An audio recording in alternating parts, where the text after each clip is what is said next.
नमस्कार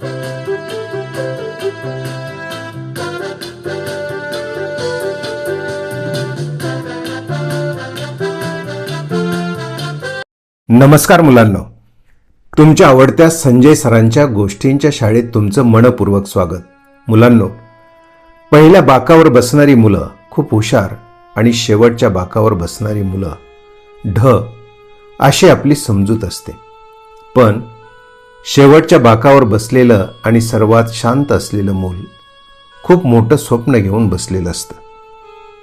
मुलांनो, आजची गोष्ट अशाच एका मुलाची आहे जो मुलगा नेहमी शेवटच्या बाकावर बसायचा. चला तर मग मुलांनो, ऐकूया आजची प्रेरणादायी गोष्ट. गोष्टीचं नाव आहे वहीच्या शेवटच्या पानावर. मुलांनो, इयत्ता 7वीच्या वर्गात शिकणारा मुलगा, त्याचं नाव निखिल होतं. अतिशय शांत स्वभावाचा, कधीच कुणाशीही भांडत नसायचा, खूप कमी बोलायचा. शिक्षक वर्गात अधूनमधून प्रश्न विचारायचे, पण निखिलचा हात कधीच वर येत नसायचा. मुलांना वाटायचं निखिलला काहीच येत नाही. पण खरं काय होतं, निखिलला चित्र काढण्याची खूप आवड होती. त्याच्या वहीच्या शेवटच्या पानावर त्याने खूप सुंदर सुंदर चित्र काढली होती.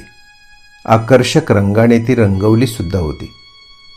त्यात निसर्गचित्र, झाडं, पशु, पक्षी, डोंगर, नदी, शाळा यांची सुरेख चित्र रेखाटली होती.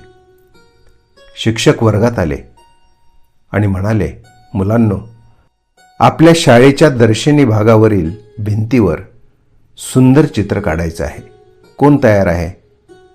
सर्व विद्यार्थी एकमेकांकडे पाहू लागले. निखिलने हळूच हात वर केला. त्यावेळी वर्गातील इतर विद्यार्थ्यांपैकी एकाही विद्यार्थ्याचा हात वर नव्हता. तेवढ्यात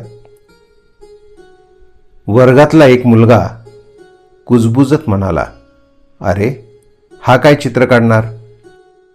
निखिलने ते ऐकलं. त्याने लगेच हात खाली केला. शिक्षकांच्या हे लक्षात आलं. सर निखिल जवळ गेले. निखिलची बाकावरची वही सराने हातात घेतली. वहीच्या शेवटच्या पानावर अतिशय सुरेख चित्र काढलं होतं. अप्रतिम होतं. सर काही क्षण चित्राकडे पाहतच राहिले. सर्व मुलांना सरांनी ते चित्र दाखवलं. सर म्हणाले, मुलांनो, हे चित्र निखिलने काढले आहे. सर्व विद्यार्थी आश्चर्याने त्याच्याकडे पाहू लागले. सर म्हणाले, निखिल, हे सुंदर चित्र तू शाळेच्या भिंतीवर काढशील का? निखिलच्या चेहऱ्यावर पहिल्यांदाच मोठं हास्य उमटलं होतं. तो म्हणाला, हो सर. दुसऱ्या दिवशी निखिलने भिंतीवर चित्र काढायला सुरुवात केली. एक झाड, झाडावर पक्षी, झाडाखाली खेळणारी मुलं, दूरवर डोंगर आणि डोंगरातून उगवणारा सूर्य. संपूर्ण चित्र काढून झालं. सगळे विद्यार्थी शांतपणे ते पाहत होते. एक मुलगा निखिलला म्हणाला, निखिल, तुझं चित्र तर खूपच सुंदर आहे. लगेच दुसरा मित्र म्हणाला, अरे, आम्हाला तर माहीतच नव्हतं तू इतकं सुंदर चित्र काढतोस. निखिल फक्त हसत राहिला. शिक्षकांनी सर्व विद्यार्थ्यांकडे एक नजर फिरवली आणि सर म्हणाले, मुलांनो, कोण कुठे बसतो यावरून त्याची क्षमता ठरत नाही.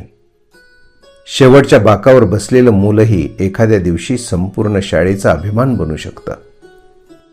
त्या दिवसानंतरही निखिल शेवटच्याच बाकावर बसत राहिला.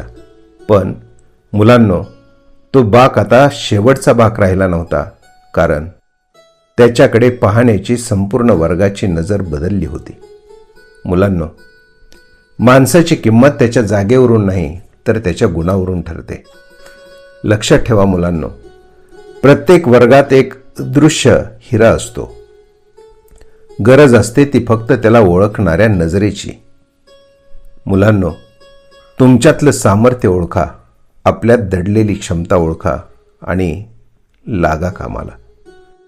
मुलांनो, पुन्हा भेटू संजय सरांच्या गोष्टींच्या शाळेत. तोपर्यंत रोज एक गोष्ट, रोज एक नवा विचार आणि रोज एक चांगलं काम. धन्यवाद.